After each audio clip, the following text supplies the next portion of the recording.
Hello guys, और आज हम बात करेंगे प्रभास की आने वाली फिल्म द राजा साब की कहानी के बारे में। ये एक हॉरर प्लस कॉमेडी फिल्म है जिसमें डर और ह्यूमर का प्यारा मेल।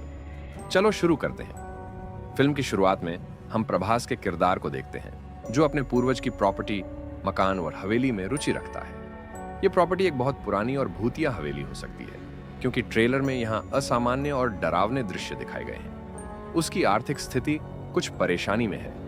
वह अपनी विरासत की इस प्रॉपर्टी को लेकर कुछ समाधान करना चाहता है। जब वह उस हवेली या थिएटर जैसा एंसेस्ट्रल प्रॉपर्टी को दावा करने की कोशिश करता है तो उसे एहसास होता है कि वहां सिर्फ प्रॉपर्टी नहीं है, वहां कुछ भूत या शक्तियां हैं। ट्रेलर में यह दिखाया गया है कि प्रभास को एक हिप्नोटिस्ट, मन में नियंत्रण करने वाला के साथ कोई सिटिंग करनी पड़ती है। इसके बाद कहानी में पिछली जिंदगी या पूर्वजों का एंगल आता है। शायद उसका पूर्वज राजा साहब उसी हवेली में था और उसकी आत्मा अभी भी वहां है। इसके अलावा संजय दत्त फिल्म में बाद में एंटागोनिस्ट का रोल कर सकते हैं। रिपोर्ट्स कहती हैं कि राजा साहब की आत्मा कुछ बदले की भावना लिए हुई है क्योंकि उसकी मृत्यु के बाद शायद कोई धोखा हुआ था। एक बड़ा ट्विस्ट है कि प्रभास ड्यूल रोल में है। एक के रूप में वह नाजुक युवा पोते और दूसरे के रूप में उसका पूर्वज राजा साहब भी हो सकता है।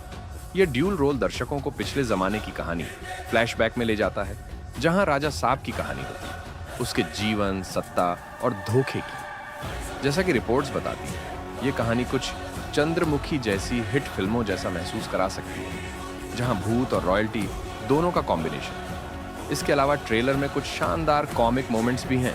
प्रभास का स्टाइल, उसका ह्यूमर और डरावनी सेटिंग्स का बैलेंस बहुत रोचक है। क्लाइमैक्स में प्रभास या दोनों रोल्स शायद उस रहस्यमयी शक्ति दान आत्मा से सीधे टकराव करते हैं। ट्रेलर में सुपरनैचुरल पावर शक्ति दिख रही है। प्रभास की भूमिका सिर्फ डरने वाला मनुष्य नहीं है, वह आत्मा शक्ति या हिप्नोटिक शक्ति से लड़ने का साहस दिखाता है।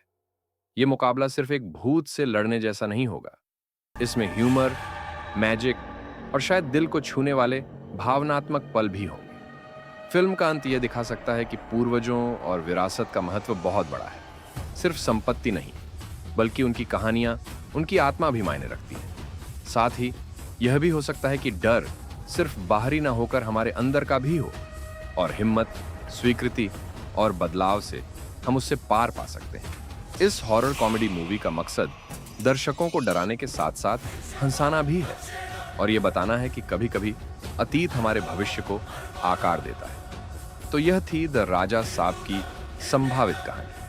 जैसा कि ट्रेलर में दिखाया गया है, यह सिर्फ एक हॉरर फिल्म नहीं बल्कि एक कॉमेडी प्लस भावना से भरी कहानी है। अगर तुम्हें यह व्याख्या पसंद आई हो तो लाइक करो, शेयर करो और चैनल को सब्सक्राइब करना मत भूलो। तुम्हारी क्या राय है? यह फिल्म डरावनी होगी या सिर्फ मजेदार है? कमेंट में बताओ। धन्यवाद। फिर मिलते हैं अगली मूवी एक्सप्लेन्ड वीडियो में।